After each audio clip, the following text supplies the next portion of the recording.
অস্ট্রেলিয়ার বিপক্ষে প্রথম ওয়ানডেতে দাপুটে জয় বাংলাদেশ দলের। মাঠের এই দুর্দান্ত পারফরম্যান্সের ইতিবাচক প্রভাব পড়েছে আইসিসির সবশেষ প্রকাশিত ওয়ানডে র্যাঙ্কিংয়েও। ম্যাচে দারুণ পারফর্ম করা বাংলাদেশের বেশ কয়েকজন ক্রিকেটার র্যাঙ্কিংয়ে বড় ধরনের উন্নতি করেছেন। বিশেষ করে বল হাতে ওজি শিবিরে ত্রাস সৃষ্টি করা গতি তারকা নাহিদ রানা র্যাঙ্কিংয়ে বড় লাফ দিয়েছেন। 50 করা দুই ব্যাটার শান্ত তামিমের জন্য সুখবর, রেটিংয়ে উন্নতি হয়েছে বাংলাদেশ দলেরও। আইসিসির হালনাগাদকৃত ওয়ানডে বোলারদের তালিকায় 23 ধাপ এগিয়ে এসেছেন বাংলাদেশের তরুণ পেসার নাহিদ রানা। অজিদের একের পর এক উইকেট শিকার করে ম্যাচ জয়ে ভূমিকা রাখা এই পেসার বর্তমানে 24 নম্বর অবস্থানে উঠে এসেছেন। বোলারদের তালিকায় বাংলাদেশিদের মধ্যে এখনও সেরা অবস্থানে রয়েছেন ওয়ানডে অধিনায়ক মেহেদী হাসান মিরাজ। তিনি ধরে রেখেছেন তার 8ম অবস্থান। এছাড়া কাটার মাস্টার মুস্তাফিজুর রহমান 2 ধাপ এগিয়ে বর্তমানে 37 নম্বরে অবস্থান করছেন।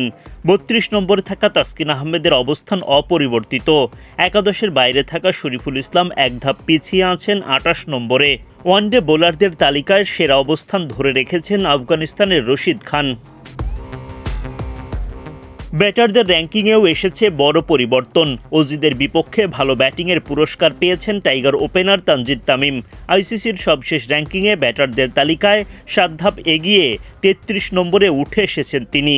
50 পাওয়া আরেক ব্যাটার নাজমুল শান্ত 2 ধাপ এগিয়ে এসেছেন।